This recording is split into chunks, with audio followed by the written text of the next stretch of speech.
नमस्कार दोस्तों, कृष्णा ज्योति YouTube channel में आपका स्वागत है। दोस्तों, बहुत ही महत्वपूर्ण भाव कुंडली का 11वां भाव। 11वां भाव एक लौता ऐसा भाव है, इसमें कोई भी ग्रह बैठा हो वह कुछ ना कुछ लाभ अवश्य देता है। उन लोगों का जीवन सुखद रहने की संभावना रहती है जिनके 11th हाउस में यानी 11वें भाव में कोई ग्रह बैठा हो।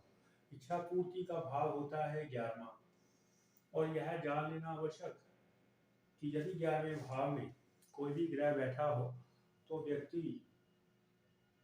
तमाम सुखों को प्राप्त करने की क्षमता रखता है। हो सकता है कि उसका एक एज के बाद जो उसकी महादशा अंतरदशा और लग्नेश की स्थितियों के अनुसार उसको चीज़ें देरी से मिले, लेकिन जो भी वह चाहता है जीवन में करने की क्षमता उसमें होती है, वह कर पाता है। तो आइए दोस्तों, जैसा कि जानते हैं हम सभी कि शुक्र के विषय में चर्चा चल रही है। यदि शुक्र 11वें भाव में हो तो किस प्रकार का रहेगा आपका जीवन, उस विषय में हम आज जानेंगे। दोस्तों, शुक्र यदि 11वें भाव में हो तो यह बहुत ही अच्छी स्थिति मानी गई है। ऐसे लोग विवाह के पश्चात अचानक से बहुत ज्यादा तरक्की करते हुए देखे जा सकते हैं।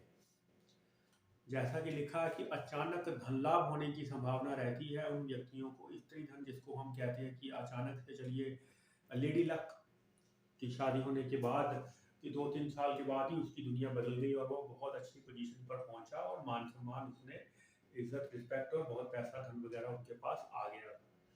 तो ऐसा प्रभाव तब आता है जब शुक्र की जो अच्छी राशि में शुक्र 11वें भाव में हो। कम से कम नीच राशि का यहाँ असंगत शुक्र जो है वो ना हो तो ज्यादा लाभ होने की संभावना रहती है। अचानक से लॉटरी से, सट्टे से धन की प्राप्ति हो जाना, यह उसका विशेष बल माना गया। और उन लोगों का वैवाहिक जीवन भी सुखी रहता है जिनका 11वें भाव में शुक्र होता है। शुक्र के साथ यदि यहाँ पर मंगल की उपस्थिति हो जाए तो व्यक्ति जो है प्रेम विवाह लव मैरिज करने की संभावना उस व्यक्ति की ज्यादा रहती है।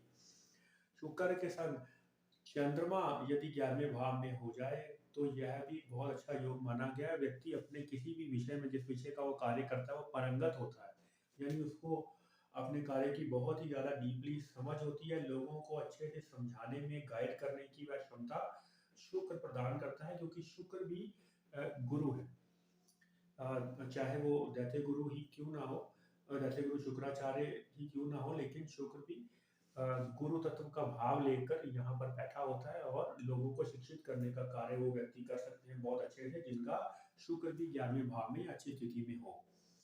और यहाँ पर देखिए 11वें भाव में शुक्र की जो स्थिति है, लोगों को टीचर बना सकती है, बहुत ही अच्छा राजनेता बना सकती है। लोग कभी भी शुक्र 11वें भाव जिनका है, उनकी जजमेंट अच्छे प्रकार से नहीं कर सकते, नहीं कर पाते। उनको लगता है कि यह बहुत साधारण व्यक्ति है, इनसे क्या डरना, इनसे क्या घबराना। उनकी जो समझ होती है वो बेहद ही गहरी होती है। किसी भी चीज़ों को, किसी भी विषय को समझने में लिए वो ज़्यादा समय नहीं लेते हैं।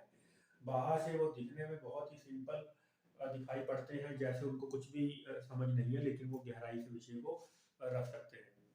इसलिए अच्छा राजनेता यहाँ पर लिखा है।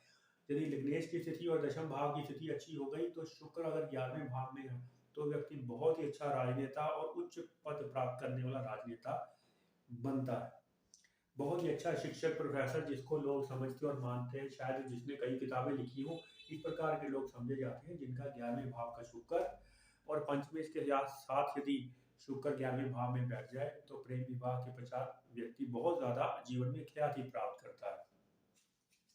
तो यहाँ पर यदि शुक्र असंगत हो जाए या ये कह लें कि यहाँ पर राहु के संग बैठ जाए तो व्यक्ति गलत ढंग से पैसा कमाने के विषय में सोचता है। जो भी प्रतिबंधित चीजें हैं, पदार्थ हैं, चाहे वो नशे से जुड़ा हुआ कारोबार है या फिर कोई ऐसा सट्टा है जिसको गवर्नमेंट ने बैन कर रखा है, या कोई इधर से उधर चीजों की हेरा फेरी करना। तो इस प्रकार से इसका मन जो है व्यक्ति का बदल जाता है जब शुक्र के संग राहु 11वें भाव में हो जाए। वो गलत असंगत तरीकों से धन कमाने की ओर अक्सर होता है। लेकिन यदि यहाँ पर शुभ ग्रह शुक्र के साथ बैठ जाए तो उसका जो कारोबार है वह अच्छा होता है। वह ज्ञान के थ्रू पैसे कमाता है, अपनी बुद्धि बल से पैसे कमा सकता है।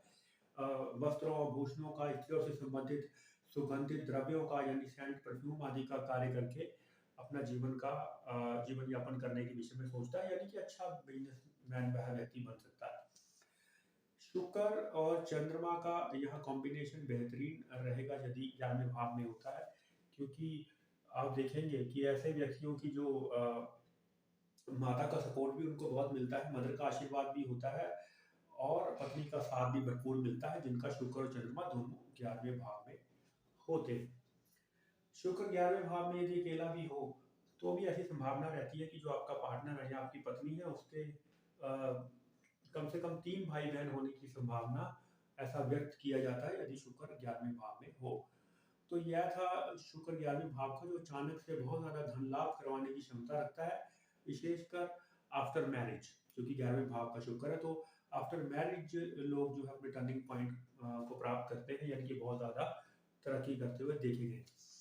तो आने वाले समय में दोस्तों जानेंगे 12वें भाव का शुक्र और किस प्रकार का रहेगा जीवन, और यह शुक्र का बेहतरीन भाव समझा जा सकता है 11वें भाव का शुक्र। तब तक के लिए नमस्कार दोस्तों। आने वाले समय में जानेंगे 12वें भाव का शुक्र और किस प्रकार का रहेगा आपका जीवन। जय श्री कृष्ण।